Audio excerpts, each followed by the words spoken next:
Hello, everyone. Welcome back to another exciting episode of the War Report. Now, we do have a few topics to cover, not as many as usual, but we do have quite a bit to say about these topics. And of course, we'll be going over Russia and Ukraine, uh, the charade that is the modern Olympics, and some of the interesting bits that came out of that, especially with those being hosted in Beijing, China. And then we have some news out of the Middle East. We'll do a normal roundup with the Middle East. And then, of course, we have to cover a very personal, near and dear topic to us because I know the honking has been keeping you and the cat up all night.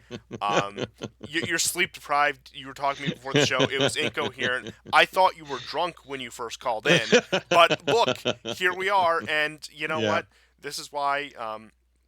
This is why we have to support the globalist elite, so I can have a well-rested co-host. You know, those Macedonians, they may look Slavic, but they have some of those Mediterranean genes. They need those naps. I can tell you, as somebody with those Mediterranean genes, we need those naps. And you know what? You probably don't need the 20 hours of sleep I require a day. You're probably down to like 15, 16. But still, I imagine you only got 8, which must be horrible. My greatest sympathies to you, my friend. But without further ado, we have a show to do.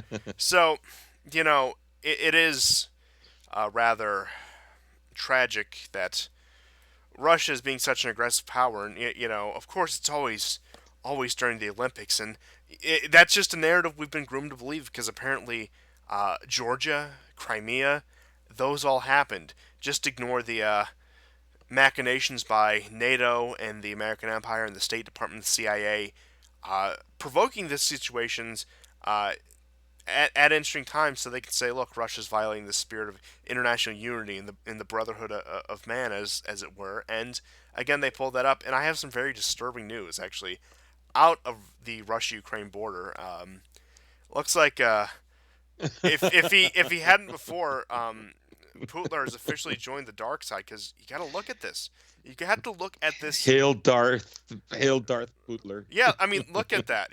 Now for those of you who don't read Cyrillic, you might think that's Darth Vader from the Star Wars franchise. You, my friend, would be wrong. That says Putin. Okay. Yeah, I Um. love how it says Adin Putler. Odin Putler. One Putler. Yeah. Just Well, it says Putin. It doesn't say Putler, but that's just us ad libbing. that's the mean. And not one, not two, but 5 Death Stars. They Five Death they didn't even Stars. have that in the movies. I think they had 2 at most. It's been a while since I've seen them. Don't It's get me just wrong. to show you the level of his depravity. Yeah, that's where all those Russian state funds are going towards. Like all that money that Putin has been laundering and stealing from the Russian people. This is how it's being spent right here. Being spent in, again, they want to tell us about how under-equipped the Russian military is and how we should fear it. My friends, they are in the space age. My friends, we are doomed. But in all seriousness, that is Eminent. about the level of seriousness that the media has treated this Russian buildup of troops with. In fact, it's slightly more reasonable. Um, of course, the 100,000 troops on the Ukrainian border, which includes, again, the garrisons in Moscow, the capital of Russia, where you naturally would expect to find any country to have a lot of troops. Now, again, as much a joke that may came off as, if you watch any CNN or MSNBC or any mainstream media, pretty much anything that isn't Tucker Carlson, and you will hear that narrative about Russia and Ukraine, about this, this evil empire and uh, settler colonialism. I don't think they've quite delved into that territory yet, but Mm. about the oppression of indigenous peoples and languages, despite the fact that Ukraine, their entire country is an amalgamation of displacing people, whether that be Polish or Romanian or Russian or Hungarian. Hungarian or Ruthenian. Again, all these people, if we want to play by these liberal Western standards, are being suppressed by the Ukrainian state, at least in the form of public use of their language on official documents. And again, if you want to play high principles, like, well, would you support, say, Hispanics in your country using Spanish documents? And no, I wouldn't. But you know what the difference is here?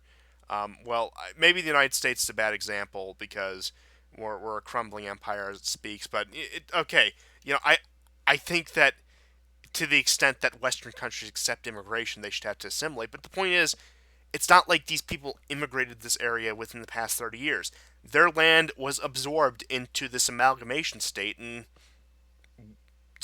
over the course Mm. of the 20th century, just because if I were to sit and list off all the specific examples, we'd be here all day. But again, it is a matter of fact. I'm not saying that the Ukrainians aren't a real people. I have spoken a bit dramatically and somewhat denied that. I would say, again, just personal opinion, the Ukrainians had something of a half-baked ethnogenesis, some of which was organic, and then others was artificial. Got really pumped up by of course, outside forces, that being the early Soviet Union in about the 1920s, pretty much up until I would say the mid 30s. I think is when they. And the Germans during World War I as Oh well. yeah, and that's. I mean, of course, Ukrainian nationalism has roots in the 19th century, like most upstart nationalist movements. But in terms of any serious Ukrainian nationalism, it was in again the early 20th century, and you can even go back and look at the historical records. I don't have any to cite offhand. Now, if you want me to, I can really dig and do the research. And in fact, I think I actually have a this one book about World War One in particular I was reading through was pretty interesting. This was about like a year and a half ago, where the East Slavic population of the Austro-Hungarian Empire, what would have been called Ruthenians, Rusins, some people would even refer to them as Ukrainians. I think even the Austrian census called them Ukrainians. In the build-up to World War One, that early 20th century, now you could argue because of propaganda or whatever, but I'll tell you something. Most of history is based on propaganda, whether that be right or wrong. It just is that a large amount of these populations in the Habsburg realm wanted some sort of unification with the greater Russian world, wanted some sort of unification with the greater Russian Empire, and Hmm. uh, you saw this in every aspect, whether that would be cultural, religious, because a lot of them, of course, were the part of the Eastern Catholics. They wanted to come back into communion with the Russian Orthodox Church. But again, I'm getting too much into minutia and detail about the history of Ukraine. There's people who've done a much more coherent job. Perhaps it warrants an episode of its own for us to go over the deep history of Ukraine. But point being is, we're supposed to again stand with this so-called liberal democracy that is, even according to the Western reporters, more corrupt than Russia, less democratic than Russia. And again, this isn't us. This isn't RT. This isn't Sputnik. This isn't any of that. This is This is Democracy House. yeah. It's This is a state. Democracy It's a House. state. A state. It's a U.S. state-sponsored organization like Freedom Radio and um, many of the other NGOs. Yeah, and these are reports from the regime. Now, of course, they have toned these down, but even in the early years of the Maidan, I would say pretty much, funny enough, actually up until Trump got elected, they were willing to be honest that like, oh, Ukrainian democracy, despite the Maidan, is underwhelming. And I expect them, as this invasion narrative falls apart, because even you have, you know, forces in Ukraine and people in Ukraine reporting that, well, there's no imminent invasion. You don't see any mass effort for mobilization or a war effort on the Ukrainian part. There doesn't seem to be a real preparation, which you would expect, even with as incompetent as and corrupt country as Ukraine, that there'd be some level of preparation if they seriously thought this war was imminent. But no. Yeah. And again, I expect them to pivot towards the, oh, Ukraine's democracy is underwhelming, just to sort of kindle this as the narrative starts to die out, as the invasion narrative starts to die out, because that's what always happens. And you see this again and again. Uh, the Western public, it's not that they were ever particularly interested, but they're even less interested than they were before. They've been hyping this up since what, late November at least, mid-November, if at that. It's been again about November 8th or 10th, I believe, is when it started. So we are on the third month now. yeah, we're just shy of the third month. That'll be coming up this week, and we're supposed to believe that Russia's been posturing this long over an invasion when it's supposed to be like, the big narrative is they're either A, waiting for things to freeze over, or B, waiting for the end of winter so they can conduct their operations in better conditions, which, I mean, Ooh, so secret. militarily that makes sense, but I don't think they would have this massive buildup now if not for that. Now, some half-baked defense analysis on Twitter pointed out, and again, I'm no general, I'm no tactician, no strategist, so I don't know how true this would be.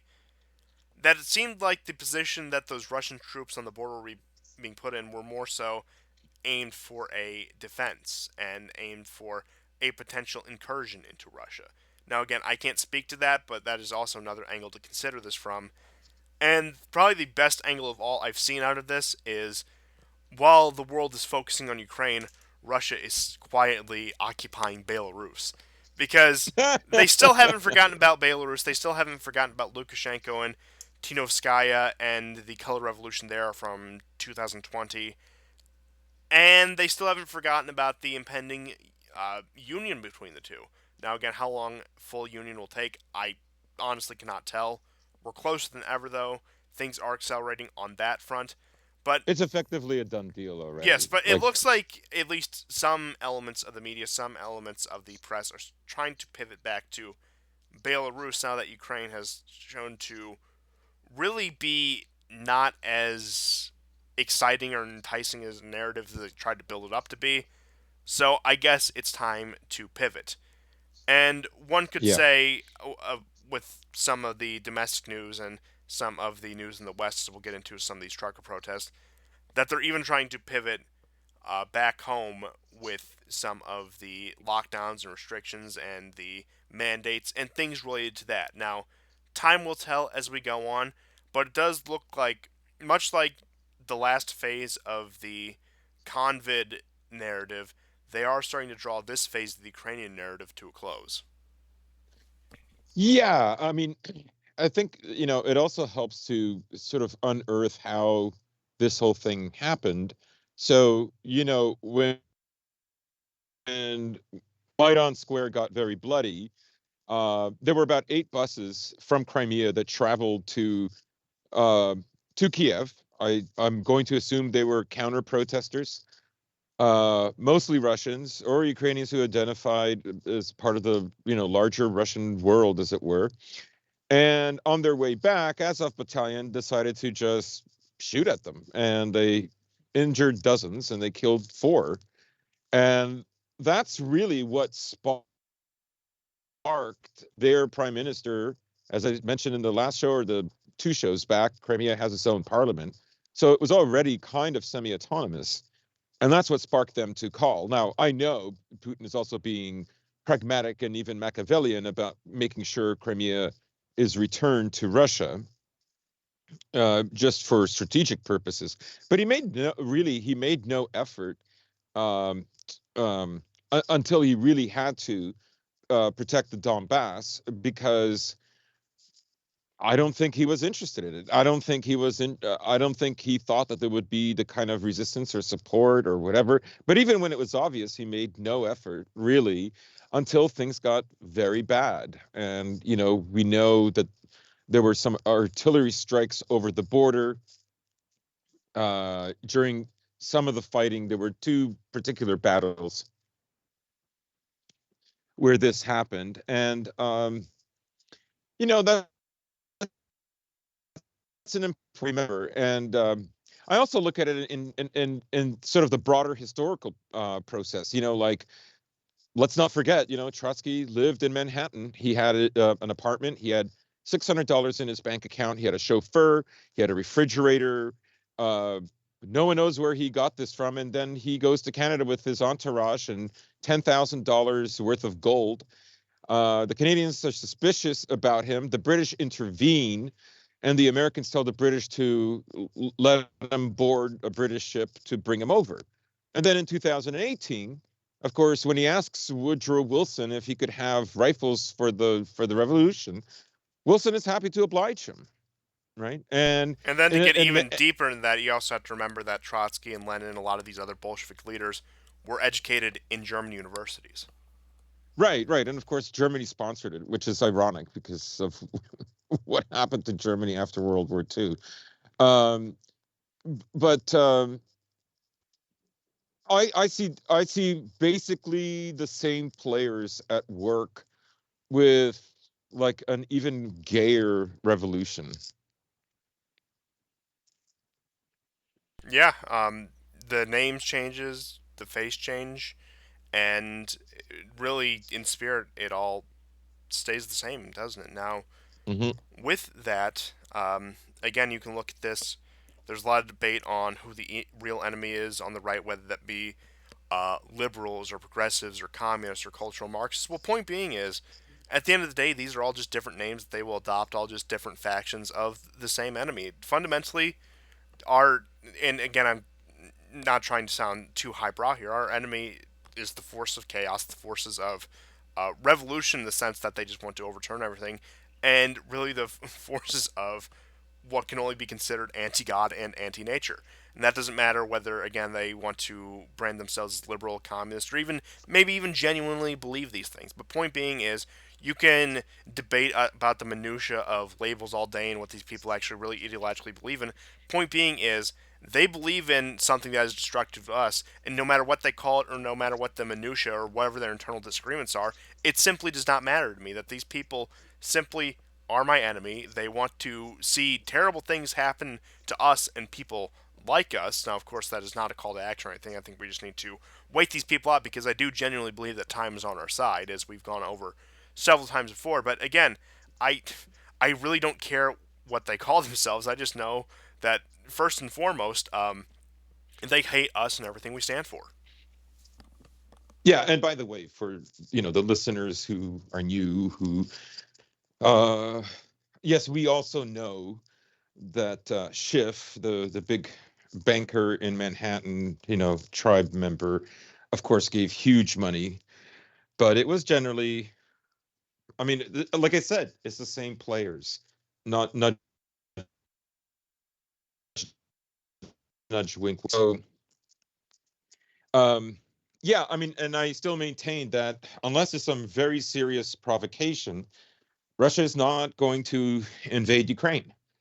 You could argue that the hyperbole that has swirled around this whole issue, what has it done? Well, various oligarchs have pulled their money out of Ukraine. It's forced new commitments in billions, which of course Ukraine can never pay back, um, to Ukraine.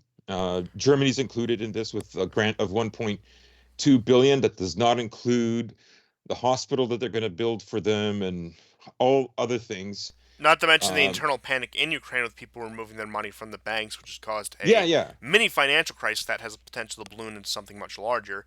So, point being is, it really is just a. What one could say, it really is just this campaign of them trying to strike fear into the hearts of their enemies without really firing a single shot. It's really a tactic of fourth generation warfare with the way they've been conducting themselves with that, because again, they're willing to use these asymmetrical tactics with proxy groups, with again, unofficial troops, as we saw in, again, sending foreign volunteers, as we saw in eastern Ukraine, in the Donbass. And then it's also this element of waging this. I don't really want to call it a psychological war, because I think that has a bit more of a particular meaning to it. But point being is, waging this war of soft power, if you will. I suppose that's the way we could put it. By doing these things, whether that be with state media, whether that be with propaganda, whether that be, again, just really nudging Ukraine enough to get them to panic. Because, as we were getting into with before, Ukraine is not built on a stable infrastructure. They are built on a very wobbly infrastructure, as a matter of fact. yeah, And yeah. if you can nudge and prod and pry them, it probably won't take much to send them into a metaphorical tailspin. Now, how long that process would take, I don't know, but point being is, the more internal crises they can sow in Ukraine with the less effort, the better. And that's a tactic that, of course, we've applied in places like Libya, like Syria, Iraq, Yemen, etc. Uh, to varying degrees of effect. Now, I think just with I know we went over just the all the different minority groups in Ukraine, or whatever. But again, most of Ukraine is still, so to speak, either Ukrainian or Russian. So it doesn't cause quite as much chaos there. But again, it accomplishes what Russia wants, and they don't have to send an invasion force. They don't have to bear the burden of having started another quote unquote brother war between, again, two groups of Slavs or two groups of Europeans or whatever.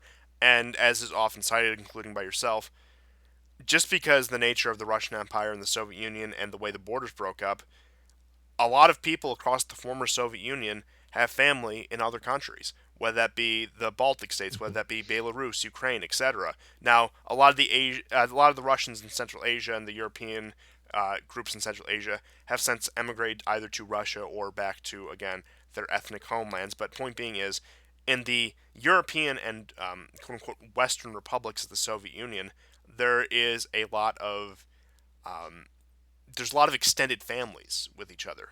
And Hmm. again, whether those be ethnically Russian, whether those be mixed, I actually have looked for this before. If somebody can find this, just for my own personal interest, I'd be really interested to see this.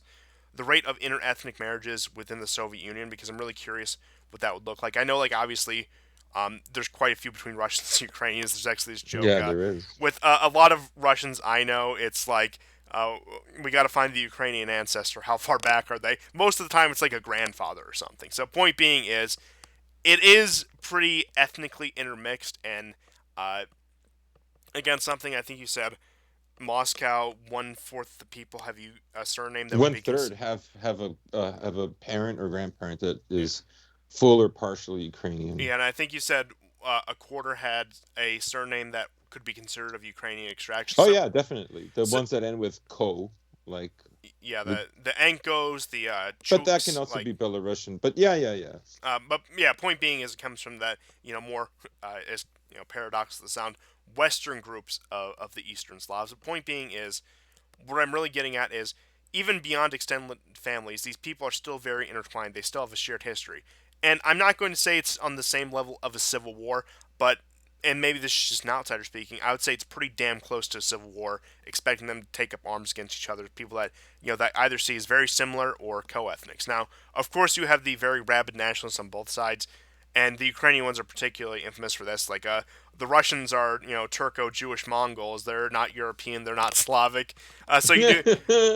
You do have like those sort of weird narratives that pop up like on the more extreme ends of these arguments, but again, I think by and large, even the people who are pretty fiercely patriotic, nationalistic towards one side or the other, still realizes that like they're still very similar people. In fact, that could be what inflames the tensions because when they're that similar, the minor differences do get magnified.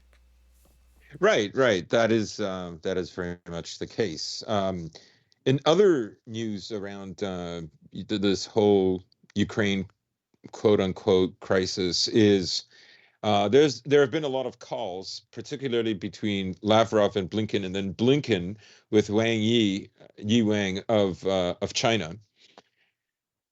This was a pretty desperate move, almost as desperate as the spokesman for the Biden administration when he had to deal with journalist Matt Lee about the Alex Jones comment about false flag is imminent and so on and so on.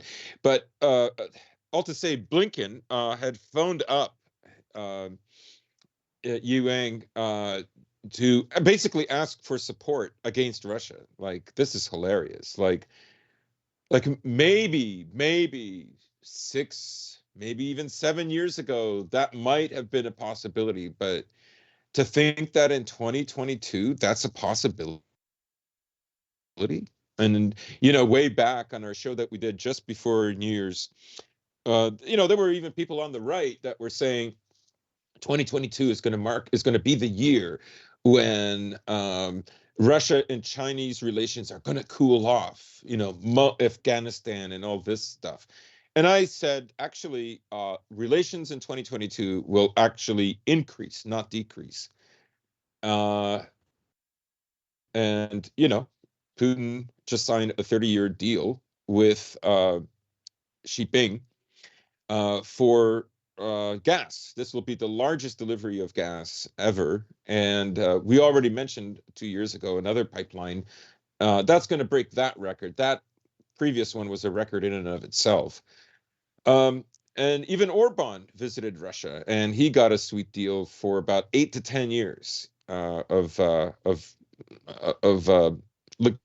liquefied natural gas, and he'll pay a lot less than everybody else will. So, I mean, that's just the cost of civilization. And Like it or not. I've made this point on several episodes before, so I'm sorry to keep harping on about it, but I think people who also make that analysis don't realize the power dynamics between Russia and China because they think, Of course, China has a very large economy. They are thriving, at least according to the official numbers. Now, again, we can question economic figures, the accuracy of GDP in general, or whatever else. The point being is, China is an ascendant power. Whereas, with that understanding, a lot of people, take that as, well, if China is inclining, Russia must be declining. Now, they're not. Even the Western Yeah. media will tell you this. And I think the big thing always comes back to energy, comes back to oil and natural gas, that China is still far more dependent on Russia than most people realize. And people think it's going to be this other way around, where Russia's just going to become this vassal of Oriental despotism, that they're going to be under China's thumb or under China's boot. But again, it always comes back to this. Siberia, according to the neoconservatives 20 years ago, was supposed to be half Chinese by now. That just hasn't happened. In fact, Go ask what Vladivostok is, Vancouver again, is. is of more white European stock than, say, Moscow, or that's not even to mention other major Western European cities. But point being is, with all of that, it just simply does not add up that, again, China will simply have Russia under its thumb, and then Russia will come crawling back to the West. And it's an understandable sentiment. I've went over this before, where these people on the right, who admittedly do have a lot of good takes otherwise, even on Yeah, the anti-empire sort of stuff, will they have do. will have these blind spots, because I still think there's much more hope. I think they think there's still much more hope for the West than we think there is.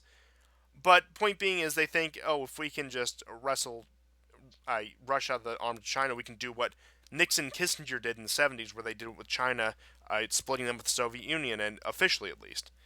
Hmm. So, with that, again, it's understandable. I see where these people are getting at, and maybe that's even a desirable goal, but on the reality, I don't think that's going to happen, especially anytime soon. And really, the time to court Russia was a very small window. So, after the Cold War, putting a bunch of puppets in power and a bunch of oligarchs in power was not going to ingratiate itself to Russia as a nation, because that form of government can only last so long. Now, it is remarkably short, that only lasted about a decade, despite Putin's dealing with the oligarchs in his own manner, but that's aside the point. But one may have expected, about 3 or 4 decades, this 30 or 40 years after the Soviet Union, maybe the oligarchical system finally gets overthrown or reformed or whatever. But point being is, you had Putin, who came in and mostly cleared house of the worst oligarchs. Again, there's still some there, but the worst have been either put in prison or exiled, which I will give Putin credit for. But the window for having that sort of relationship, that I think a lot of people on the right either expect us to have or want us to have with Russia, was from the time immediately after 9/11 to before the push for the Iraq War. So that short, about year and a half window before the Hmm. Iraq War. And again, that was the time when you really could have solidified a U.S. Russian coalition, so to speak, or a Western Russian coalition, so to speak, because you had Putin at that point, who was still very amenable to the West. What you got to know about his political career is, throughout the 90s and early 2000s, he was very pro-Western. I know it goes along with stereotypes, but he was mayor of St. Petersburg, born and raised in St. Petersburg, so he stereotypically would have that more Western mindset, if just judging by basic Russian geography and basic Russian history. That's always been the thing. The Russia's eye to the West, or window to the West, is in St. Petersburg, whatever. I think even Vile Vrangin brought that up. I think one of the first times we had him on, where Yeah. he yeah, you can go back and watch that episode if you're curious about the details on that. But again, with that, so he was very amenable. In fact, the past 40 years of Russian leaders, even Brezhnev to a degree, if you want to go back a little further, have been relatively amenable to the West. The West hasn't really seen an aggressive Russia since the Cuban Missile Crisis. I would say that far back, where it was that constant brinksmanship, it was that constant risk of war.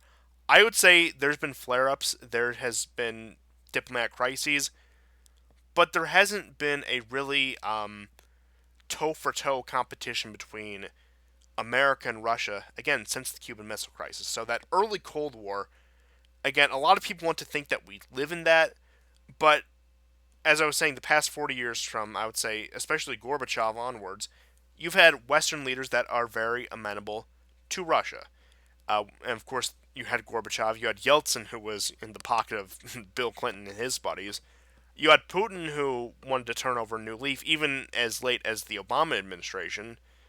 So when a lot of Westerners, especially the liberal establishment, fearmonger about an aggressive Russia, now I have no doubt that a lot of the people in charge know exactly what they're doing and want to nip this in the bud.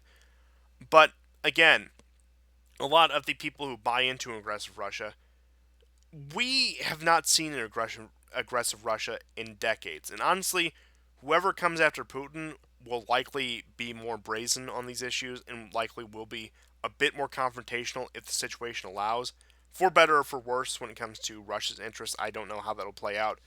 Again, 2024, 2032 are still a few years away, believe it or not. But with all that, with all that being said, this is ultimately what it amounts to. That Hmm. they need this narrative. The West needs this narrative on Russia, whether it's that Russia is going to be the one who bails us out, or Russia is this existential foe who must be dealt with before they grow even stronger. When I think there's a very reasonable third take on it, which is the take I have. Now, again, my personal opinions, I do have an admiration towards the Russian people, towards their history and their culture, but I'm saying that completely divorced of that information. The rise of a multipolar world, so to speak, for dissidents especially, gives us more maneuverability within our home countries and abroad to really, again, bend things our way and wait out these sort of crises. And I would say, particularly to our European audience, which I know is very large, for you guys in particular, whether you live in Germany, France, parts of Eastern Europe, even the UK, the rise of a Russian China, you don't even have to like Russian China. I'm not telling you that. I'm not saying that you have to sell your country out to them. But the It's rise, just being pragmatic. yeah, but the rise of international tensions and, again, international rivalries opens the door for you to do what Orban does, to really, again, wiggle your way between these powers and figure out what works best and figure out, again, what will be the best deal for you. Now, don't overplay your hand or else you're going to end up like Erdogan. But point being is, it gives these countries with a little bit, but not too much weight to throw around, again, a position where they can play these great powers off for each other. And that's been one of my greatest criticisms of the way Poland conducts itself, where Poland is in that prime spot to, again, bounce back and forth between that Eastern and Western position, where they can, again, appeal to one side or the other when the other gives them trouble. And it's strange because you see that in a country like Hungary, which is much smaller, much less significant geopolitically than, say, Poland is, and they won't take a note from that despite their close relationship with the Hungarians. And I do think, even for, again, North American right wingers, there are lessons to be learned, there are opportunities to be taken advantage of in light of a declining American hegemony. Yeah, oh, I mean, well, take a look at how, Orban has done things that have completely pissed off Brussels and the Western establishment, America, what have you. Like, you know, he has enacted basically the same anti-gay education stuff that Russia has. He's closed down George Soros University. This was literally a hotbed for NGOs, and we know NGOs simply do the job that the CIA stopped doing in the 90s, or it was farmed to them to do that, right? Because then that would be a way that US State Department money could be better concealed.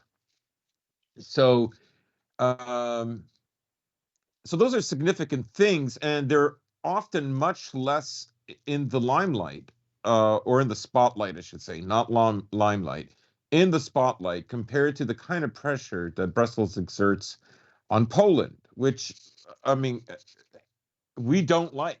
Uh, we would we would like Poland not have to deal with those things. So yes, I agree with you on that. Uh, yeah, you're not. It's kind of the way. It's the way conservatives or people, and we'll get into it, but the way conservatives and people, that are anti-COVID mandates, they make arguments that are completely framed within liberal arguing points, and like that doesn't work. Like they know why you are a danger to them. Like they have a vision of where they want this civilization to go, and you're not included in it. Like just because you carry water for them and you think you've got them in a gotcha moment, like, I was at the protest today, and, of course, I had to see another sign against vax, my body, my choice. Like, that's not a long lasting criticism for the overall position that we take. Oh, don't worry. We'll certainly get into that. But again, it is this trap where a lot of people think, and again, maybe naively so, and this isn't necessarily a personal criticism of them, but just the mentality that they've been born and raised with. And it took me quite a long time to break this mentality myself, where if we just have a reasoned and measured debate and bring up these good points, we can actually change people's ideas as they are free No. agents. They are people, rational thinkers. Again, sort of these liberal mythologies that come up. And hey, if we point out that they're not adhering to their own principles, it might work. Now, I think there is a time and a place to point out hypocrisy, but I do think it's something that is far overused and to very little effect. Again, it can be great to really snap somebody out of that trance, but in my opinion, it doesn't have much value beyond that. It points out that, hey, these people aren't true to these principles, and maybe these principles aren't that great. So it's a good step one, but you have to follow it up with something else as well. And trust me, Hmm. we'll get into some of the protests with that. But speaking of Russian Chinese relations, I do think the next topic we should cover is, of course, Beijing is the host of the Winter Olympics as per, I think they got this about 10 years ago, is what the media talking heads were saying. And of course, the whole narrative from the Western media is, well, China was a much different country in 2008 and 2012 than it is now.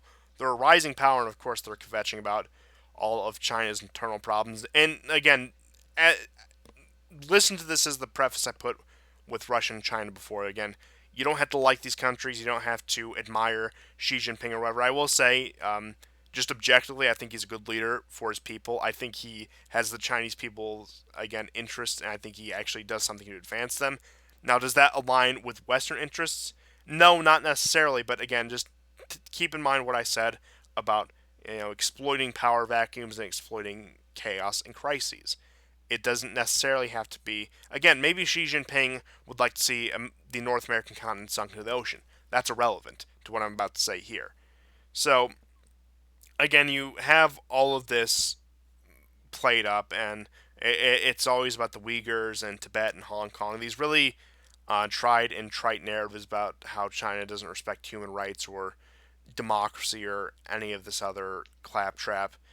And they also, again, try to do this. I sat down and actually watched the opening ceremony last night, and unlike the Japanese one, which was very sterilized, very by the book for the modern narrative, what you'd expect the Western aligned country, uh, there actually was something of a celebration of Chinese civilization, the Chinese nation. They even shied away from a lot of what you would expect for an officially communist state. They didn't really play into that much, if at all.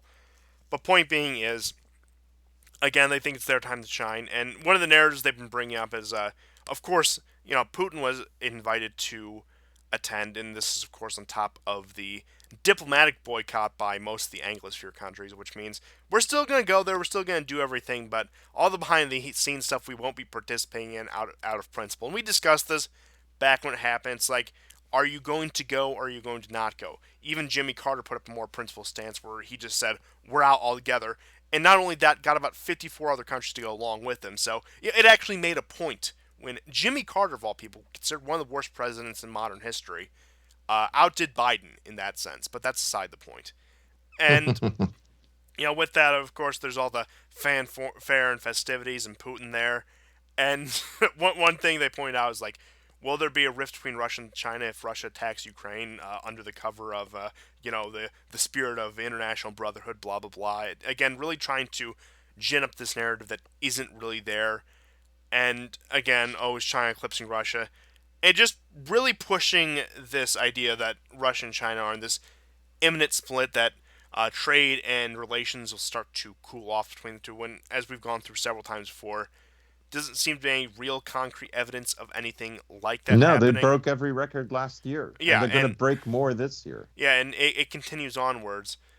But I had to say we're only like 1 day in. I think again the hosting of the events ends sometime at the end of the month. I think it's about like a 2 week event where they have this, but we'll see what it does for China's reputation going forward. Because despite what a clown show they might seem like nowadays, it still is a very prestigious thing to host the Olympics. Even in an off year, even like in the winter years, it still is a very prestigious thing to a lot of people in the international community for various reasons. So you can Yeah, and I you can would say it's more popular there than here. yes, Like it's certainly. losing popularity here, but there it's still like it's still a big deal for them. See, in countries that actually have a sense of identity and national unity, it means something more uh, than, of course, Yeah. the United States and a lot of these Western countries that are seemingly coming apart at the seams. No pun intended there.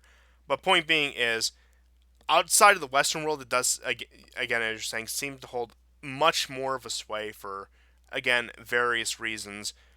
But we'll see how that plays out. And the reason I bring this up is more so the media response to this, because it seems like they take every opportunity they can to kvetch and complain about uh, China and like just bring up completely unrelated things to this. I think they are a bit afraid of the procedures that this will bring to China, and they're trying to use this to once again gin up some narrative about how opposing China is the number one priority when we can go over the laundry list of problems in the West, as we're going to get into with some of these Toronto protests later in the show. But there's a real sense of nervousness I felt from these people, and it's expected, but also very strange to the degree and the way that they're carrying this out. I really can't put my finger on it, but with all of that, it seems like they never miss an opportunity to complain. And it's been a while. I don't even remember them complaining this much when Russia did it back in what was it, 2014. I don't even think there was that much complaining and kvetching as compared to what they have now with China. It seems like yet again they're really trying to create a narrative where there simply isn't one, where there simply isn't the popular desire for one. And again, they do this all the time. We've gone over it several times before on the show. It's about what half the show is, honestly. And I all I can say is it's fascinating, and we'll certainly have more news about it as events unfold, not only in China but throughout the world. Uh, but with that, if you have anything to add on to that, if not, we can move on to our Middle Eastern news. Sure. No, I mean, I think maybe even the buildup around Ukraine is maybe to ensure that that America doesn't get any wise ideas about spoiling, because of course, um, we all know like Maidan, the coup in Kiev, like all of that took place, and what preceded it just a few months earlier was Putin's laws against teaching, whatever homosexual matters, basically LGBTQ stuff, and it outlawed the possibility of gay marriage, gay adoption, all kinds of things, and that really, it was after that that Obama demanded like to put rainbow flags in every one of its embassies, but particularly the embassies and consulates in Russia, but like in virtually all of them. Now, of course, they could never do it in Saudi Arabia, but they did manage to pull it off in Mongolia and Ulaanbaatar. But that is really like kind of when the cultural war went global. And I think Trump's election for them sponsored very similar kinds of reactions. Um, and it helped create like an entire population of just unhinged crazy people in the West that think anything before, I don't know, 2012 was fascist. And it's always around the corner. But you have to understand, these are people with like They're paranoid, and ultimately they have low self-esteem no matter how mouthy they are. So they, even when they have power, they don't really believe they have it. It's not so much like on some level they feel morally justified to piss, you know, their enemies off and do bad things to them. But really it's the paranoia. Like that is what delegitimizes themselves. Um so I think, there's a maybe a remote possibility, but maybe not. That, one of the reasons for the buildup was that. But like I said last week, like Russia's already decreased the amount of gas long before this being delivered to Europe, and that's tactical. Um, that's so basically that it puts pressure on Europe. But Biden, by the same token, denying the Keystone pipeline, denying the pipeline in the Eastern Mediterranean. What he's doing is essentially the same thing. He wants Europe to suffer until they accept what he wants. And once that happens, those pipelines can go, they can give a green light to them. Ultimately, I think what he's bargaining for is the Yamal pipeline to be used again or be used more than it is to deliver gas, so that essentially Ukraine has like a way of garnering some money from transit fees.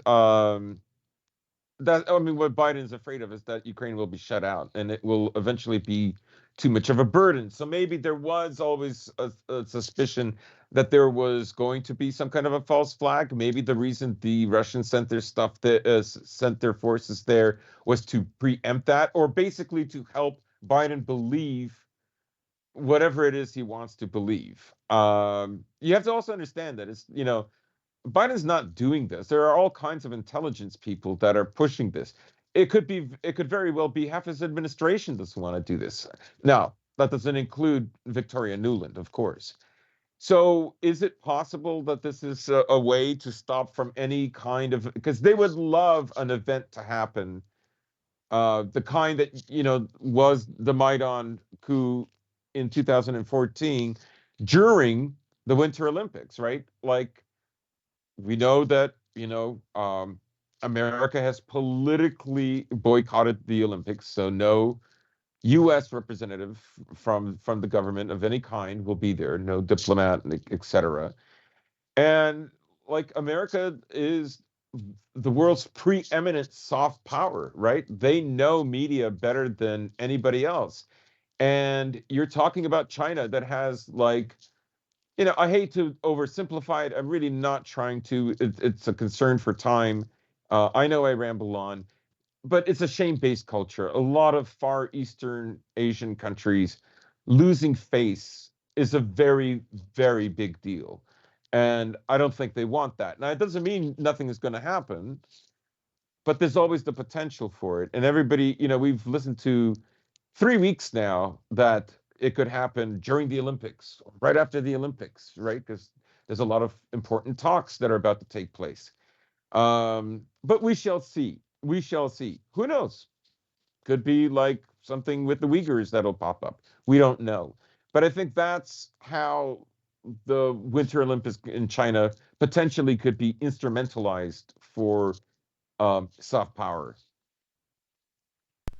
Oh, certainly. And with that being said, I don't really have anything to add on to that beyond that. I think you summarized it just as well, if not better than I could have. But with that, I suppose we can go on to some Middle Eastern news, mostly out of Syria. And let me just get my map here. And just the main news out of Syria this week is there was a U.S. strike or a self detonation on a compound in Syria that took out one of the world's most wanted terrorists that you've never heard of. And of course, it was like what a lot of these compounds are, where it had both family, extended family there. And reports are estimating something around, I think it was 6 civilians were casualties in this, and of course, it was a celebrated strike at first that they had succeeded and that they had uh, taken out this very dangerous terrorist. And then the news came out about the civilian casualties. They rolled it back and said, well, actually, this terrorist knew we were coming and he detonated himself Ah. and his family before the shame of being taken out before a U.S. strike. Now, I believe, and correct me if I'm wrong, this was in northwestern Syria. The details were scarce. The story It, was it was towards in Greater Idlib. yes, I as I thought it was, but with that, there's one of two possibilities I see regarding this, and that is number one, the story about the U.S. strikes causing civilian casualties is true, or number two, this is some guy that we propped up, trained, funded in some way or another, maybe through the Turks, maybe through Israel, maybe through Saudi Arabia. But again, one of these controlled opposition groups in northwestern Syria that got out of hand. So either way, it goes back to the same source. That again, it was um, in either direct or indirect way, we had a hand in these civilian casualties. Now, again, that might be oversimplifying it, especially with the second one. But I mean, with that being said, you can't really say it any other way because, again, this was our asset and probably our asset, and we liquidated him and took out some civilians in the process. Not that that has been anything new to, especially Middle Eastern wars, but warfare in general. And this has been the first U.S. strike on Syria in about a year because there's that one where we took out the Iranian-backed groups. When I first heard about this, I assumed we attacked either Syrian or Iranian backed forces.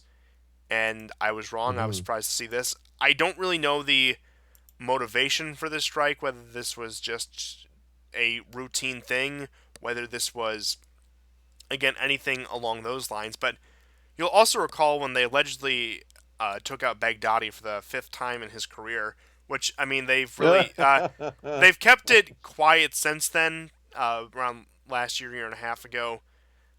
But he was also found in the greater Idlib area.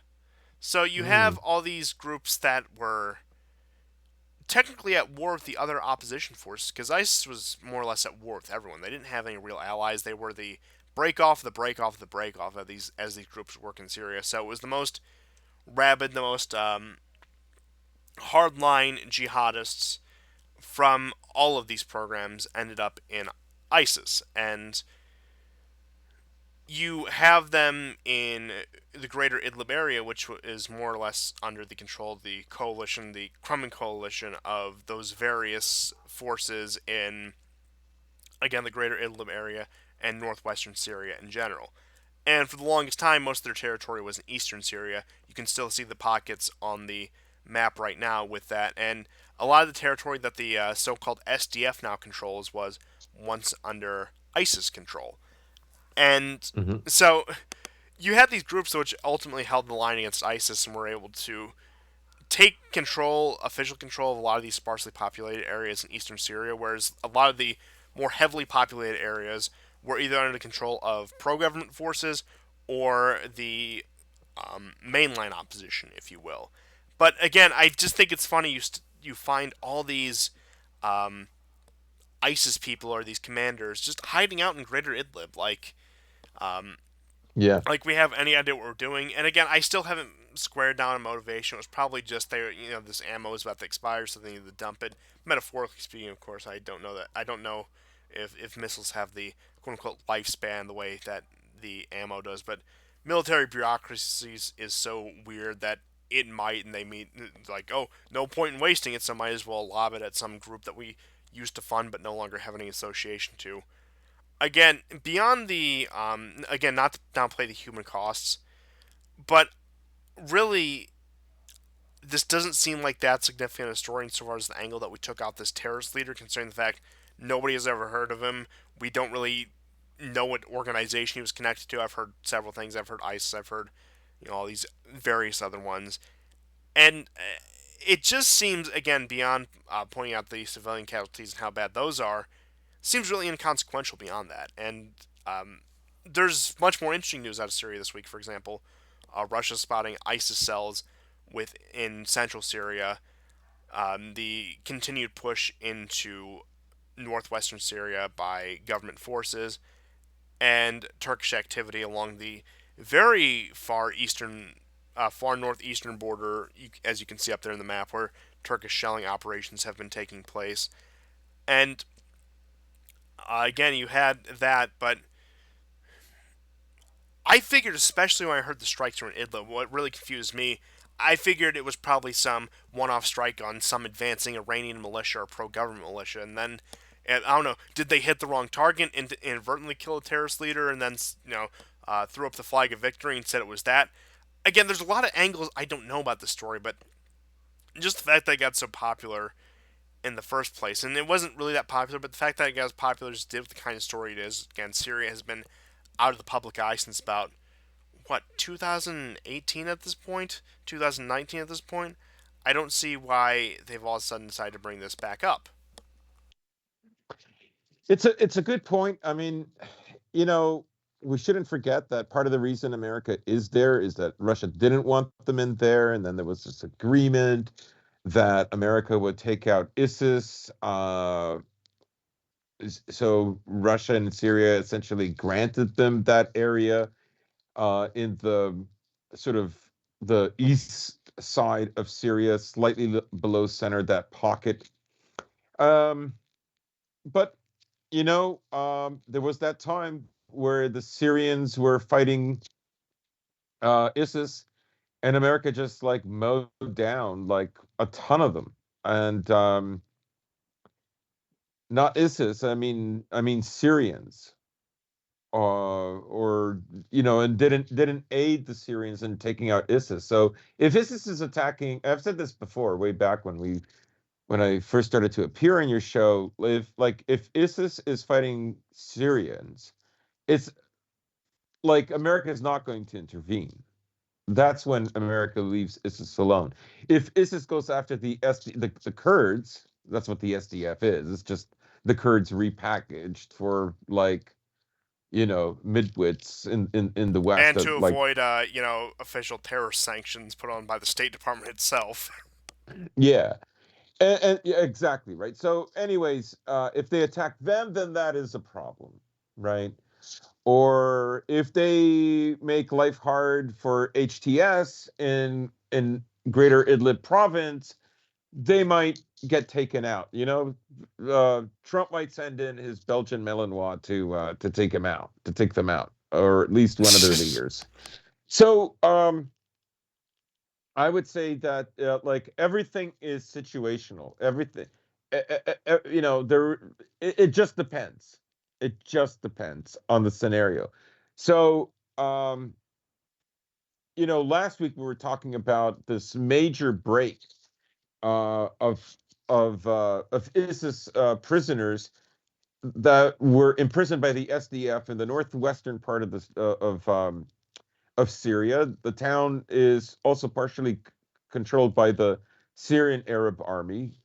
Um, Now there was something like about 50 people that were killed in this, but and many of them, okay, so about 50 or just under 50 people who controlled the prisoners and the town that were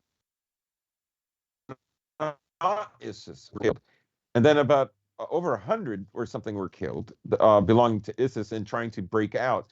But America negotiated a deal with the SDF and ISIS to get rid of them. And so they ended up going in central Syria, these escaped ISIS prisoners. Some of them stayed back and fought. And I haven't heard any fighting going on in the last 2-3 days, but they were fighting as early as this past Monday and Tuesday.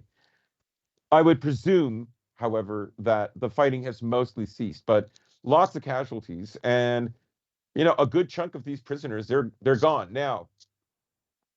In other Syrian news, Russia and Syria now, for the first time, for literally the first time ever, are working together with coordinated air patrols. So Russian and Syrian jets and Russian and Syrian helicopters are working in tandem to control these areas. They did bomb what's suspected to be the area where these prisoners escaped to. There are underground facilities there. Not, I can't, I'm sorry, I have to diverge, but not as good as the ones in 007 movies or Osama bin Laden's. But, I mean, they're small makeshift things. They're just places that they escape to. Anyhow, so that's what they're bombing. Um, but more importantly, Syria now has essentially reconnaissance and communication planes like the AWACS or the Ajax. It's wait, how do you? Which one is it? I forget the name. I'm honestly not sure. Basically, it's like a huge communication plane that is also a reconnaissance plane, and it allows for communication between military Air Force units. Okay. Um, I know somebody in the chat will know, but AWACS, I think it's AWACS. And so the Russians have their own, but now the Syrians finally have their own as well. This I think will fundamentally change things in Syria in a big way, and it's already irritating the Israelis. Now, a few weeks ago, the Israelis did a large-scale attack in Latakia, and the Russians are literally doing this because they did that. Uh, Basically, Russia, knows that there's been a war between the Syrians and the Israelis since '48. It could go quiet for a decade. Like in a way, that's how the agreements were arranged when Netanyahu was in power. And I myself was very disappointed with that. But it is what it is. I wish Russia had never done something like that. But as a retaliation, because of course Israel would inch and inch and inch forward, and of course then Trump announced that the Golan Heights were Israel is officially Israeli territory And now. now somebody officially more hardline than Netanyahu in the form of Bennett is now in office. And I believe we covered, what was it, about 3 weeks ago, where Bennett said he wasn't going to honor these previously standing agreements between Putin and Netanyahu. Yes, yes. So yeah, he's even more hardcore because the relationship between Putin and him is not good at all. They have very different views. Not that Netanyahu was some kind of a friend. Like, I mean, these aren't friends. Netanyahu even, made that special visit to Ukraine to speak to, I believe it was right sector, and he said, yeah, they're Nazis, but they're on our side. We'll show those. To quote that, I don't have the image on file, which I may have the image on file. I'll have to look for it. But just to quote what that one Russian officer said, that one, I believe he was a Oh veteran of yeah, that's Afghanistan. We'll the show those fascists and their Judeo-Masonic masters their place. This is the kind of content you gotta that's rush. That's one of my literally every conspiracy group ever. I mean, it's like that's just your average Russian boomer, isn't it? Yeah. If I can find that image, if not, I'm just gonna die here on air. But Yeah, so I the other thing that's happened is now Russia has begun jamming um, the jets that would attack Syria, but to the extent that now civilian airports and civilian planes flying in and out of Israel are complaining that Russia is jamming them, which is good. I'm happy to hear that. Yeah, so I think the stakes are higher, and there's a lot of talk, depending on which websites you go, that essentially the war is over. Jordan um, made some arrangement for U.S. troops that are leaving Syria to go to Jordan. Americans have a very isolated base near the border of northern Jordan, and um, yeah, essentially they believe that the war is kind of over. Maybe the most lasting thing about it will be the fight between the Turks and the Kurds, yeah, ironically, I because was actually just about a to. lot of the fighting really. Yeah, the old enemies aren't like that were there prior to 2016. Like they're mostly gone. Like this is mostly a showdown between, Turkey and the Kurds. Now, Turkey has lost Turkish soldiers in Syria recently, and the Syrians killed three Turkish-backed militants as well. Um, but the Kurds are not afraid to go toe to toe with them, and this must put strain on the relationship between Turkey and America, because everybody knows America funds the SDF, they support the SDF, but the SDF, of course, is fighting the Turks, and the Turks are also a NATO country. So, Syria is always been like, after the first couple of years, literally the most mixed up battlefield ever. But I don't know. It's kind of like uh, it's very psychological, right? It's kind of like with Korea during the Korean War. You don't want to, who's going to use the nukes? You can't win too quickly because then, like, the other side will have to, use the nukes. And so there were these agreements and since then suggesting that, generals would say you're winning too quickly. I'm very sure that kind of dynamic is at play in Syria. Like it could very well be, for instance, that, the Americans taking this guy out might be a favor for the Russians as well. I tend not to think so, but, we don't know. Um, Definitely HTS would be happy, but then HTS is not a friend of Russia. So I don't know. But it doesn't mean that HTS and Russia could not agree on this particular leader, who's not famous at all, uh, dying is a good thing.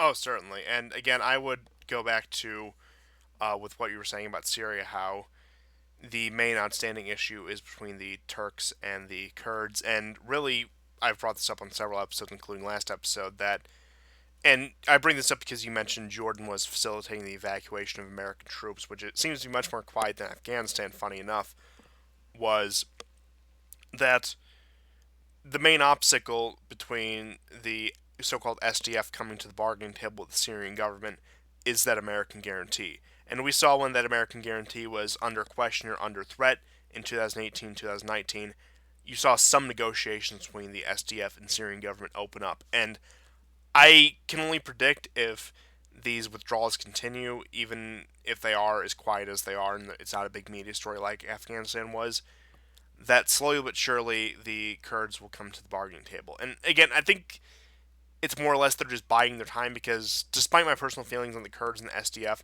they're not insane. They're not just beyond the realm of pragmatism. But I think it's one of those things like we can't win too fast because if they spring that too fast, uh, there'll be something to pull the American occupation forces back in, something that will justify America staying ever so slightly longer, which will yet again stifle those Good point. negotiations. And also, I do think it is a probably split opinion because the SDF is mainly Kurdish, but it is technically a coalition of all these factions, whether that include Syrian Arabs, Assyrians, Yazidis, and other religious and minority groups because they were the ones who really coalesced to fight ICE. That's the origin of the so-called SDF. So I believe there is some internal dispute whether they should negotiate with the Syrian government or continue on fighting, or maybe even some of the more radical actions say independence. But with that being said, I do think among the factions that would be in favor of parlance with the or parlaying with the Syrian government, they don't, as you were saying, as you're making that analogy to Korea, don't want to declare victory too soon, or else it's going to be even longer before they can actually substantially have those negotiations, judging on the way things played out last time at least. Hmm. Yeah, and, it may take a deal with Erdogan in Central Asia to get him out of there. What deal could be reached with the Kurds? I don't know. But if Erdogan goes for something like that, then I would expect America to increase funding and encourage the SDF to attack the Turks. But because America would not be happy about that. Definitely, they would be just as angry as when Turkey bought, the S-400 systems um, from the Russians, and as we've mentioned many times, that kicked them out of the F-35 project that they donated billions of dollars into themselves.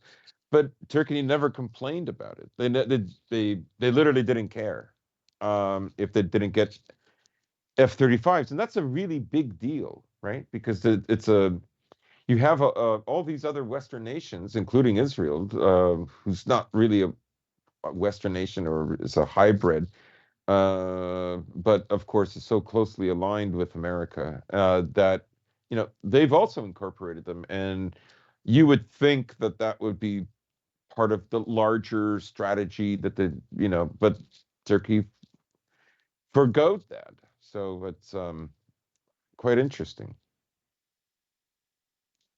Certainly, and that's all I had on Syria and the Middle East. If you have any additional topics, we can get to that. But if not, I want to get to our guest who was actually at the Toronto protests today.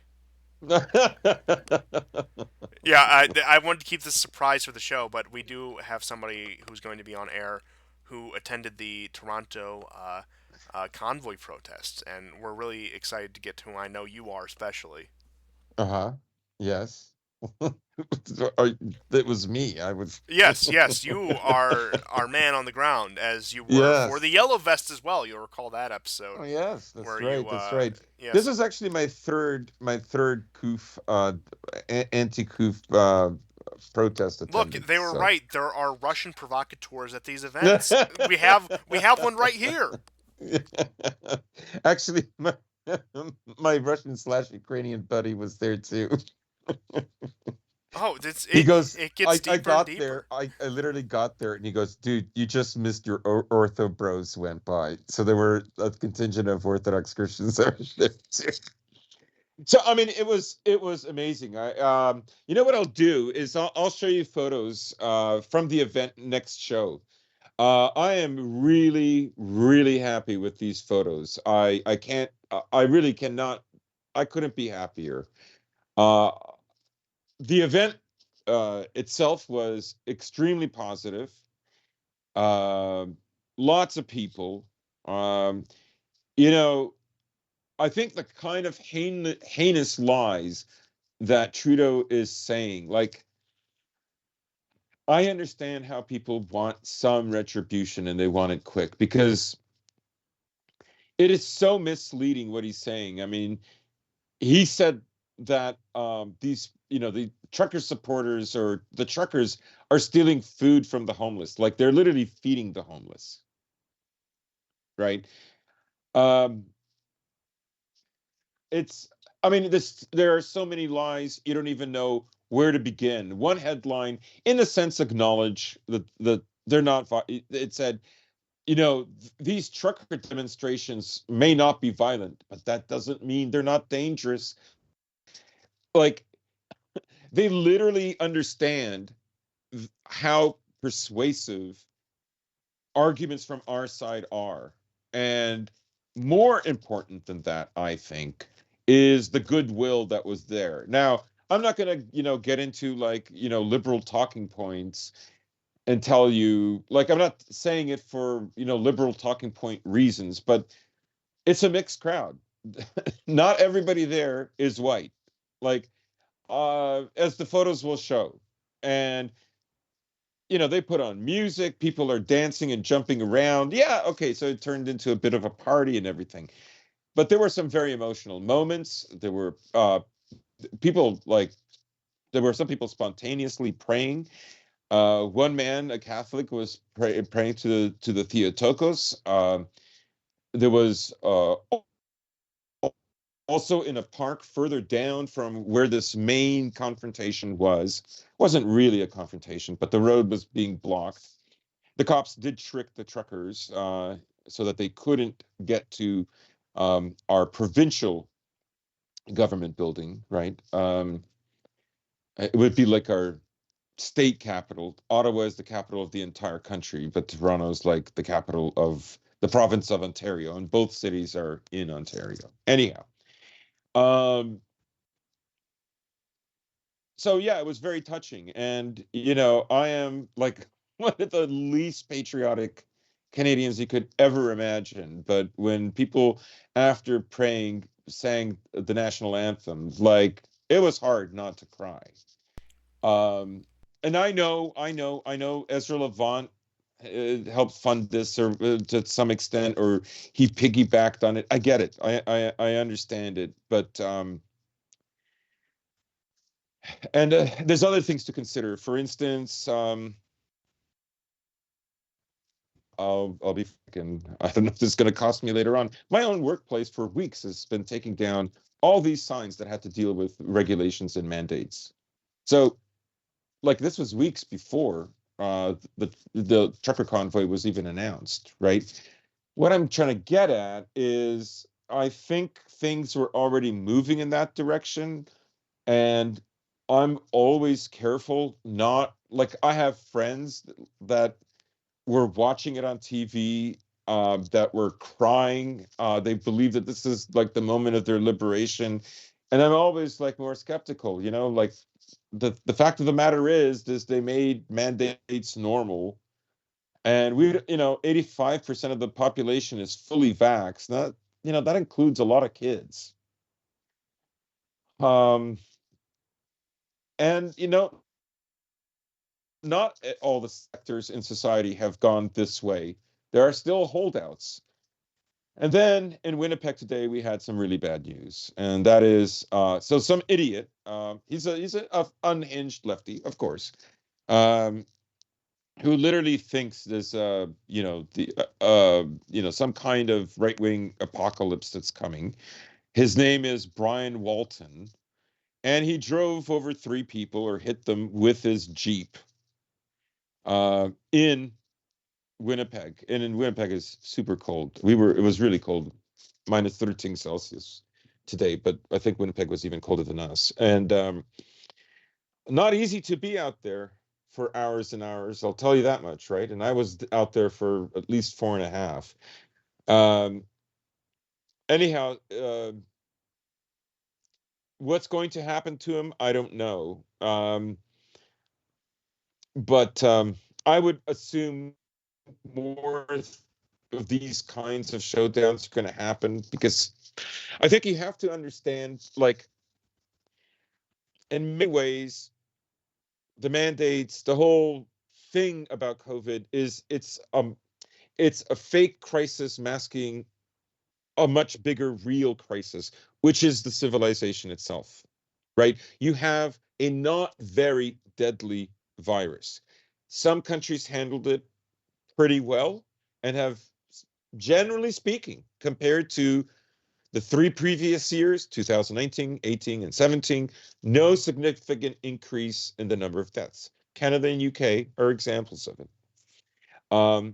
Even Russia is an example of it, right? Russia had an even lower death count than Britain, lower death count than even Czech Republic, right? And then you have other countries that didn't do so well. America is one of them. It could be because Americans tend to be more unhealthy anyways, but a lot of it, and this happened in Quebec as well, had to deal, as I said on the last show, they brought in very sick people with COVID into old folks' homes. And a lot of the huge numbers that we saw in this, the BBC, literally, they caught wind that there were certain sites that were posting number of deaths year per year, right?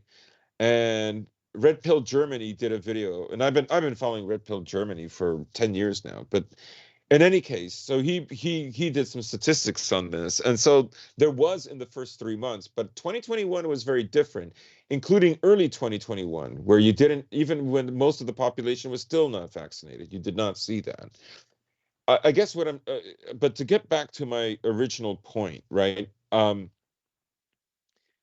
You have a group of people who are acting as if this is literally the greatest existential threat. They know it's not. It's a question of loyalty and compliance to, you could say, the elites, or the de facto country that we have now. And it's a safe way to play out that struggle without naming that struggle. Now, they give the game away when they accuse the trucker convoy to be fascists and Nazis, and this guy Walton, who drove into three supporters, he literally, I mean, his post literally said, like what you ought to do. Yeah, I'll read it to you. If you see Nazis on the side of the road, do the responsible thing and run them over. Like that's how unhinged they are, right? So, uh, the bigger issue is the civilization itself. And this is a very safe way to do that. It already feels like you are living in wartime, but the war is not the war that you think is happening. And it's not happening the way in the past it's usually happened. Um,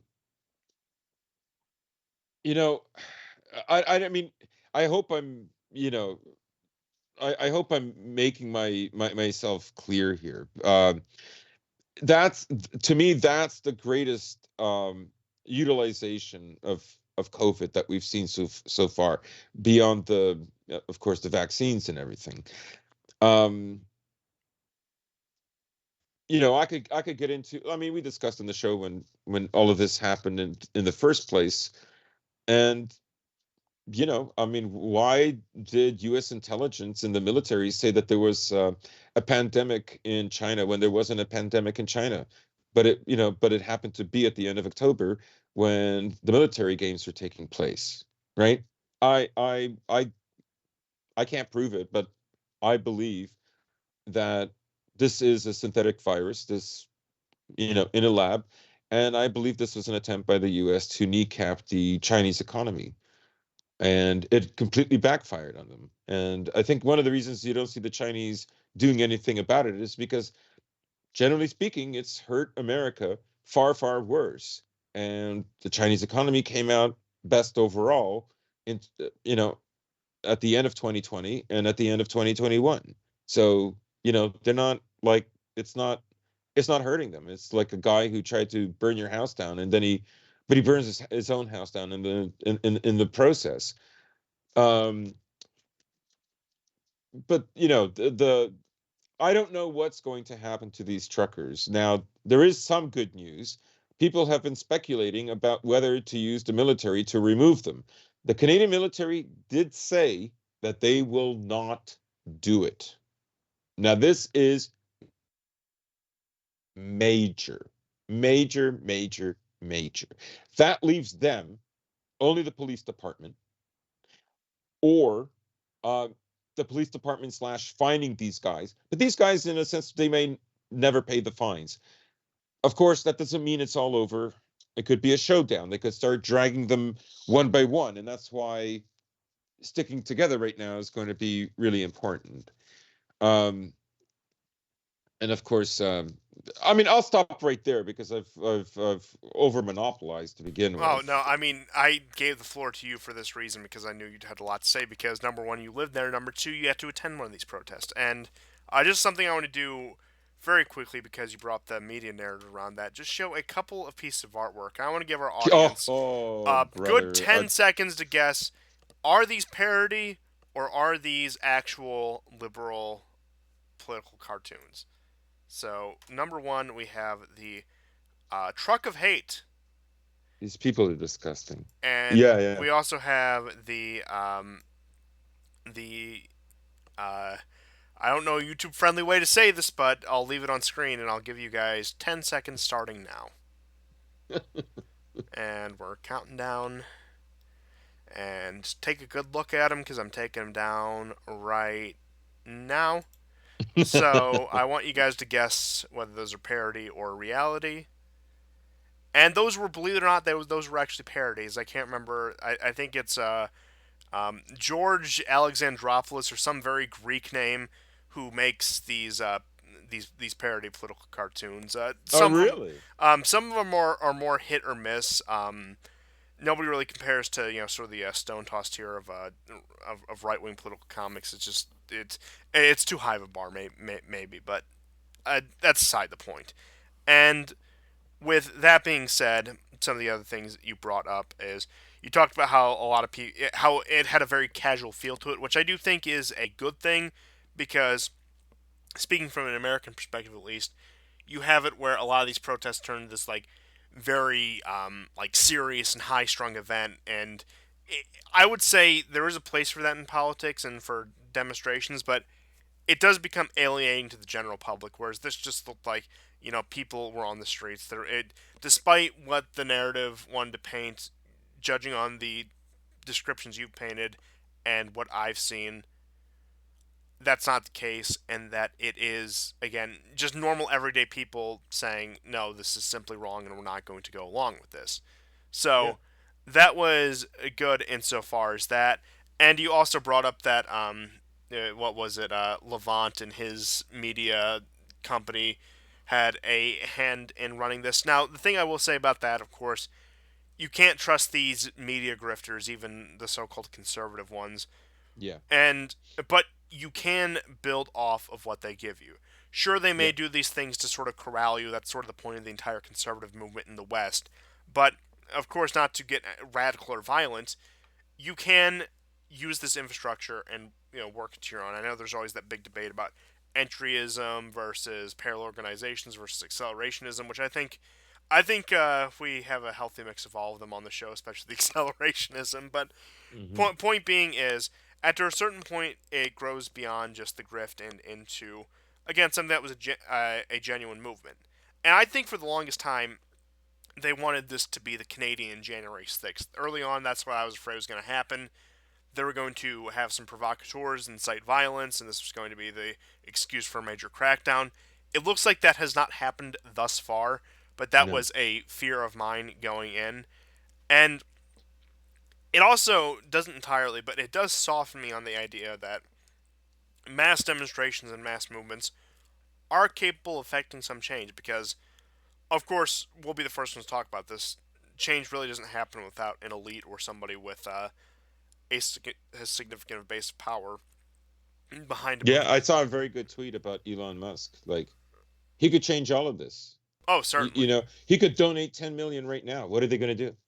Yeah, and again, we talk about this with Antifa and BLM and left wing protests and organizations all the time where, again, they're astroturfed. You can find their corporate backers online. The right wing Yeah. doesn't have any such luxury. Again, as we brought up Elon Musk the past couple of episodes, he's made statements in support of it, but he hasn't made any donations or any material contributions to these things. Just hey, that's cool. But point being Yeah. is I the should correct myself. I should correct myself. Maybe if Elon Musk did, the kind of support that he gets from, the American state could dry up right away. They would make him persona non grata very quickly if they wanted to. yeah that is Maybe a he knows that. that is another risk a lot of these oligarchs run. People think this is something that happens in Russia or China or everywhere but the West, but a lot of these billionaires, a lot of these millionaires, a lot of these elites do have wealth dependent on the state, and they can lose lucrative Yeah. contracts. They can lose a lot financially, and of course, they could always gin up some charges against them if they get too rowdy or out of hand. Because we all know that these people break regulations and business laws every day, and it's just that they aren't the good graces of the people who enforce those laws. The minute that dries up, many of them, I'm not saying Elon Musk in particular, I'm not making any allegations against him in particular, but there's a lot of people in the elite, in the business sector in particular, who could very easily be cracked down on and maybe not face legal consequences, but could lose a significant amount of their material wealth if they were to be prosecuted on these laws. And of course, the ones that get prosecuted on these laws are the ones who step out of line. That's why these regulations exist, not for the common man, not to help any of us, but as a control mechanism for, of course, the real power to control. Let's just say what would we call them? Their vassals, if we're talking in Yeah. feudal terms. But again, you also make a point. But again, it's really softened my heart on the idea that hey, mass protest and mass change, maybe it can't overturn the entire world, but it can send a message. And I would say that process started with me, of course, with the Yellow Vests in France. They secured the resignation of the Belgian Prime Minister. Not that much has changed there, but point being is these crowds alone can't make changes, but they can be an effective pressure tactic. And of course, I'm talking about peacefully, non-violently assembling within your local and national and provincial legislation, laws, all that jazz. But point being is, it can nudge the powerful, because these people aren't just powerful by virtue of having some sort of, divine power or wicked magic behind them. Now, I would question number two. Possibly they do. We all saw the temple on Epstein Island. We all know what was going on there. But putting that aside, again, they do realize that they need at least the passivity of the people to run the regime effectively. So even if the people are dissatisfied, even if there's just enough for them to keep quiet, whether that be through fear or fear of state persecution or fear of losing their livelihood, which we can see a big difference between the East and West. Whereas in the West, you're more likely to get fired from your job, delisted from social media sites, or have your bank account messed with by, again, maybe not even law enforcement, but just the bank itself terminating its services with you. Again, it's more that soft coercion. Whereas, and there's exceptions that apply. For example, I know the UK police are a laughing stock, and for some of the hate speech calls that they get to the people's houses, where they send officers to not necessarily arrest people, but shake them down for posting about anti-trans propaganda or whatever the big issue of the day is over there. Whereas again in Russia and China, it's more just the raw force of the police. Again, they're more likely, and not that we don't get this in the West. I think we saw this the yellow vest just use strong force to disperse a crowd and send them home, or again, whereas there's much more fear of hard power over there that doesn't exist in the West, because the West still has to remain somewhat consistent to its own quote unquote liberal principles in order to maintain some degree of legitimacy. Now, they will bend those principles whenever they get the chance to, but they have to maintain some sort of baseline of it, which is why things like this are allowed to happen. And again, I'm not calling this controlled opposition, I'm just saying that the regime only has so much control over public discourse and events that are put on, and admittedly, sometimes they do lose grasp, and that's when these things actually maybe not make a difference, but get the ball rolling. Yeah, especially if it's long term. Like if the situation isn't resolved after 5 years and it just keeps going, that's going to create a sense of a crisis within the broader population, right? And if there's external pressures on, let's say, a country or a collection of countries or a civilization, that is only going to make the issue more pointed. And that can also shift things in our direction, because now, they're going to, I mean, I think the West right now craves the idea of a unified front with regards to its geopolitical endeavors, right? But it's obvious now for everyone to see just the kind of chaos that the West finds itself in now, and generally people being very unhappy with it. People are using the term, like a liberal dictatorship, and I reject the idea that liberal dictatorship is an oxymoron. That's no. Liberalism was the system that superseded and replaced the feudal system, or the remnants of the feudal system, after the 1600s, and it was already happening in the 1500s. But that's what it is. That's what it means. Like, that's just the propagandistic word, right? Yes, it often And gets conflated with representative government or democracy, which, let me put on the record, I certainly have my qualms with, and I don't think they're effective forms of government. But anytime there's an election result, and we see this all across the world, whether that be with some of these more like commie states in Latin America or wherever, or some of these more nationalistic states, say in Europe, where if there's an unfavorable election result, then it's liberalism over democracy. Sure, democracy is an effective tool in that they can make liberalism sound appealing enough for the masses to check a box for it, but when the masses see through their propaganda or are fooled by more convincing propaganda, they're willing to overturn the democratic principles in favor of the liberal principles, and they always have been, and they always will be. right. And there is, and there has been an evolution of power since that change, since the Industrial Revolution, the French and American revolutions, where we understand that the public has been to some extent liberated. um, that's questionable because prior to that, really, um, the public had to be wooed into doing something, and that still exists now, but it exists in a different way. Let me explain. Um, for instance, someone if one country wanted to take over another country, right? Like you couldn't completely destroy that other country unless you had no intention of staying there. And you saw this sometimes with the Huns. You definitely saw it with the Mongols, right? But if you had any intention to stay, you couldn't completely eradicate your enemy, right? You would eradicate your own economy in the process, and you couldn't just fight any time of the year or all year. You would take breaks because you know that's how it worked. But the introduction of interest rates, which prior to that didn't exist, um, the introduction of the Industrial Revolution, the introduction of representative government, in other words, the politicization of the lower classes, right?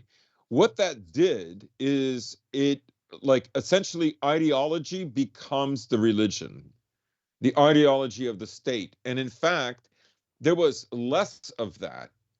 There are exceptions, of course, And of course, with let's say the this is all simultaneous with the decoupling of church power and state power. right, and that's paving the way for that, right? The revolutions, both French and American, paved the way for that. Um, Now, often, the only thing that was political was the disagreement between one king in one country and another king or kingdom versus another one, another king in another kingdom, right? And the farmers essentially that's what most people were. That was kind of they were often indifferent to it. Yeah, and at Later, that point, that especially before the Industrial Revolution, unless it was a really big war, there wasn't mass conscription. You had a warrior class who dealt with these things on behalf of their kings and their lords, etc., to the point where you could be, a serf, a farmer, or a merchant or whatever, and one day you might be under the rule of one king or lord, and then your property gets transferred to another one. Your life continues on as normal because you're a subject, you're a servant, you're a serf, you're whatever. Whereas, and I think you're about to get into this with the Industrial Revolution, especially with the way war grows in much more of a mass scale, it starts requiring again contributions from more and more of the population. At first, it's again conscription of men, especially when the Industrial Revolution is in full swing by late 19th, early 20th century. You have mass conscriptions in the millions. Think World War One, World War Two, exactly, to the point you where hit it it right on the encompasses head. Yep. society, all of civilization, I should say. Right. And you get total war mainly at that point, right?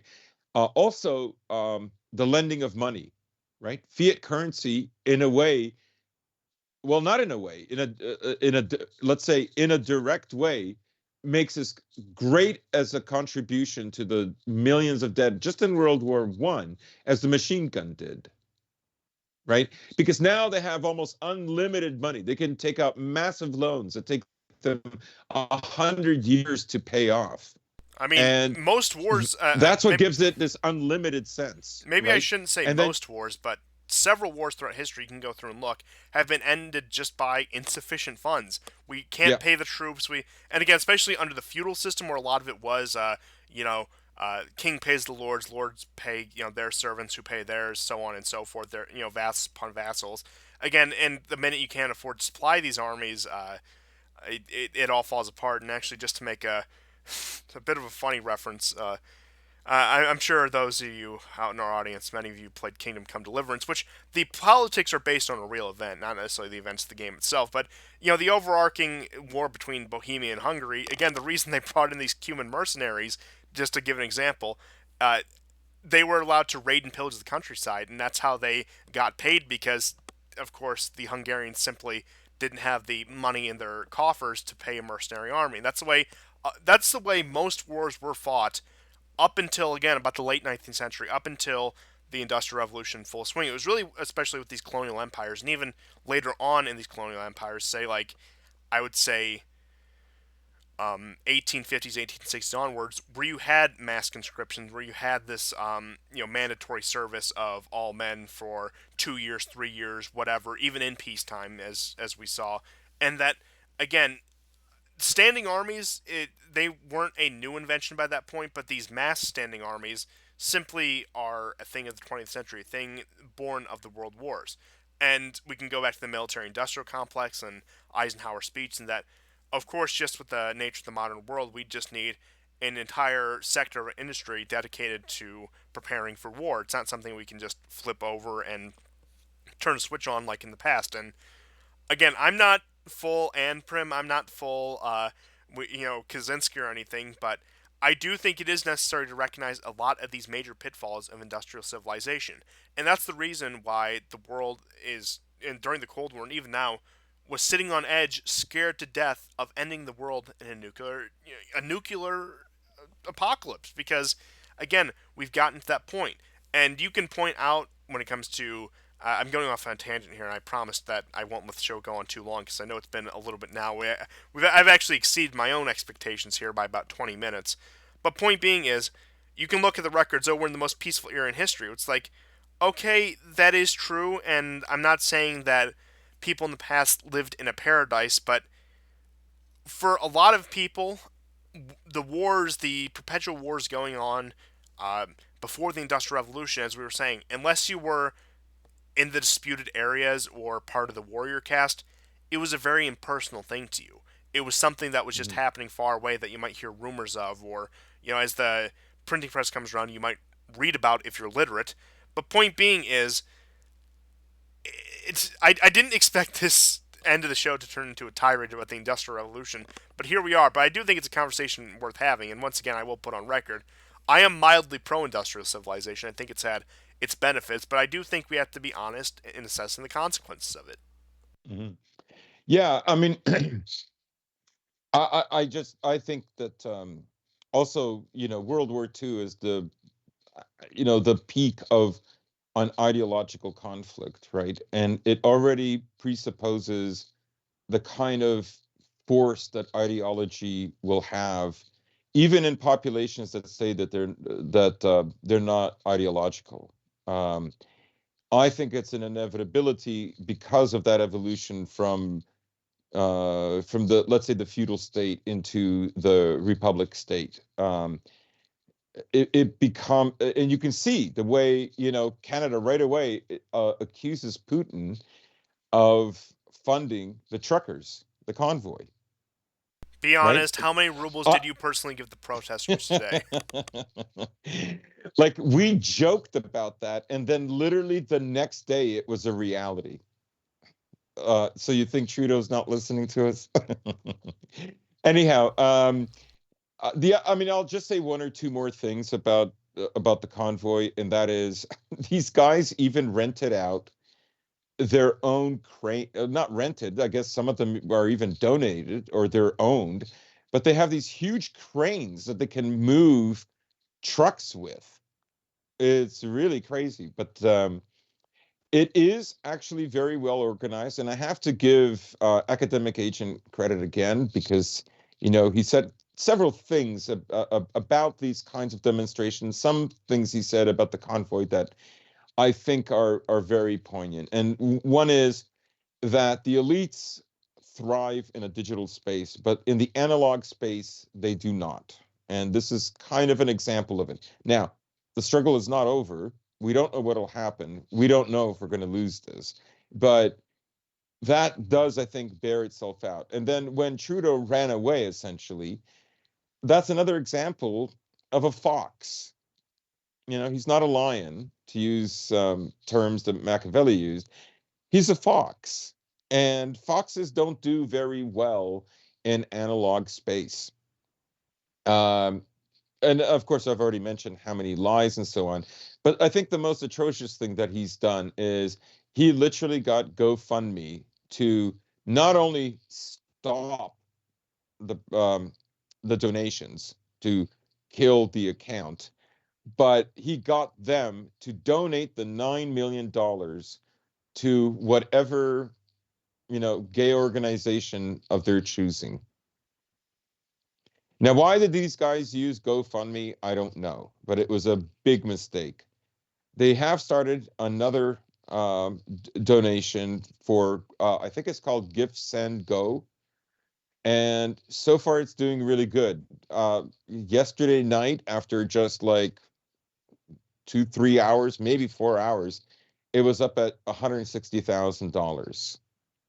Yeah, I So, can't speak much to the alternatives, but when it comes to mainstream platforms like GoFundMe or whatever, it is inevitable if you get something like this that is not regime approved, you will eventually have it shut down. You will eventually, um, again, come to those blows. So I know that's been one big thing that a lot of people in alt media have talked about, the need for alternative payment processing or whatever else. And again, as tired as a point that is, it is true. I can't recommend any alternatives. I haven't heard of that one site that you just brought up. But point being is, mhm. uh, the more alternatives, the better. But again, when you're dealing with people's financial information, any sort of leak or breach of security is disaster. We're talking about people's livelihoods here. So it is something to be careful to tread on. But like again, you can't exactly trust GoFundMe either. I'm pretty sure they did something similar to one of the funds related to Rittenhouse, and this isn't the first time something like this has happened. But point being is, there's even probably some lesser known mainstream ones. Maybe we'll have to start using Swift alternatives in the future too. But Well, the Economist had a headline that basically said, as long as Bitcoin is decentralized, right wingers can take advantage of this. okay. Well, yeah. Okay, I'm changing my mind on cryptocurrency. I'm coming around to it, but like, I mean, I suppose like, despite my personal opinion on cryptocurrency, it is, I can recognize its utility insofar as something like that is concerned. Hmm. But if you had any further points, we can certainly No, touch on that. If not, I'll we make are it. at an hour 46, which Okay, I okay. expected this to be like an hour 10. Funny enough, and I know you have to be getting going Yes, soon. I do. I will just say one thing. Great interview between Ron Owens and the guy who runs, um, I think it's called, uh, give me a second, Geopolitics and Empire. Uh, he had Ron Unz on, and it was just because it brought back for me listening to him all the stuff about my suspicions about, because there was that interview with some intelligence guy on ABC News. These four intelligence officers wrote Trump telling them there was an epidemic in China when no one even knew there was an epidemic. Obviously, somebody knew something, and uh, you know. Anyhow, it's a great interview. Check out Geopolitics and Empire. And I'm not just saying this because he's Croatian, but I found out he was Croatian. I plug this channel on Telegram, and Telegram has my real name, the first one only. And he said, thank you very much to me in Croatian. So that was cute. That was nice. Yeah, Anyhow, that's all I got. that is interesting. Oh, that Apparently, okay. that the Balkans are healing. There's some inner Yes. unity, but do go on. Food for thought. What was the next big episode of COVID after China? What was it? It was Iran, wasn't it? That's right. Yeah. Yep. And the city of Qom, Kom, which has almost no Chinese at all. There's only a few thousand in Tehran. So check out the interview. It's very interesting. That's all I've got. Yeah, that is pretty interesting. I actually didn't know about that. I'm in all those Telegram groups, but they bombard with notifications, so rarely do I get to actually see anything of interest. But that's aside the point, and we will see you guys next time. And goodbye. Take care, guys. Okay. And we are out of here.